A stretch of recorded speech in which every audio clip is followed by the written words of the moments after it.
Hey, welcome to our channel Happily Enriching You. In the last 16 years, my work has always been service. But if there's one thing that I did which was truly a selfish act was pursue a course on happiness. Because contrary to what I was seen by the others on the outside, I was struggling on the inside.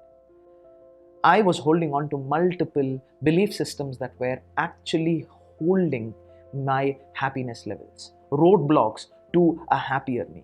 And I know that I'm not alone because it could also be you who are holding on to these myths, these roadblocks to your own higher levels of happiness. Here are a few. First, has to be a simple one. We have to understand this paradox of happiness because the more we want happiness, the less happier we are.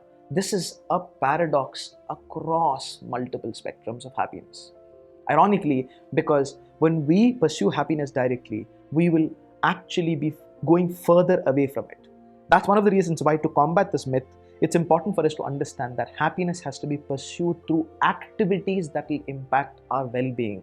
It is indirectly, not directly. Another was also a compliment that I got, which was a lie. People would walk up to me and tell me, "How can you be happy all the time?" In fact, it's only I who knew the struggles, as I said, deep inside. I would also sometimes smile and tell people that you've not seen me all the time, so how do you know I'm happy all the time? The reason why is because it's impossible to be happy all the time. In fact, holding that belief itself is so unhealthy. Remember, we are a bundle of multiple emotions. Just like our lifeline, it's always going to fluctuate. There will be happier times, there will be lesser, happier, or unhappier times. That's one of the reasons why we can always work on our well-being, which will ultimately impact our feelings and our thoughts, which can impact our happiness levels. Another myth is in fact a research which was done by Sonia Lubomirsky in her book, The How of Happiness. She speaks about this, that our happiness is in fact dependent on genes. Well, in her research, she says that 50% of happiness is based on genes, 10% is on circumstances which are external, and 40% which is within us. We can do anything we want about it. Holding on to that 50% gene makes us feel that we have no control over 50%. And 40% means that even in the worst of circumstances, all you can do is change your thought process and everything will change. No, it's a lot more complex than what we may seem that research to put across as. Another myth is we're waiting for somebody to actually walk into our life and make that happy us possible. We think that somebody is responsible for our happiness. Unfortunately, that's the reason why we're waiting for that Mr. or Miss Right, that better half that can come and complete us. Remember, it's not the others who hold the key to your happiness. It is you who actually holds the key to your happiness. It is in your control. And you should, in fact, hold and never give that key to anybody else. Because happiness is a choice that we make every single day. Another myth is, when I get something, I will become happier. This is again very similar to when I become rich and when I become successful, I will become happier. Let me address both in that one myth. Waiting for something to occur, is not going to change anything about you. It might change the anticipation levels, which might give you a boost of dopamine, which is a happy hormone. But remember, money cannot buy happiness. No matter which Habibi tells you, money, in fact, this whole discussion is a debate which I want to avoid by putting it in this fashion. Money cannot buy happiness. Instead, it buys us temporary satisfaction. Because we are all running on a treadmill which is called the hedonic treadmill.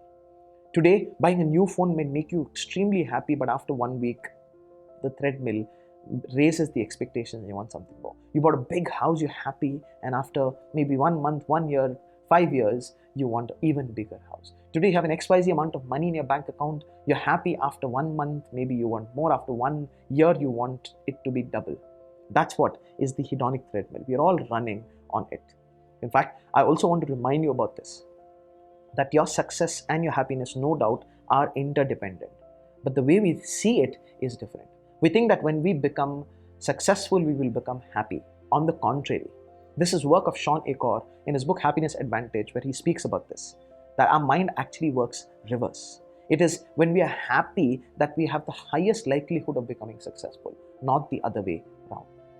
Another thing is, in this whole turbulence of emotions that we go through, especially emotions that have a spiraling down effect on us, we think that whenever we're experiencing those spiraling down emotions, we think we will never be happy again.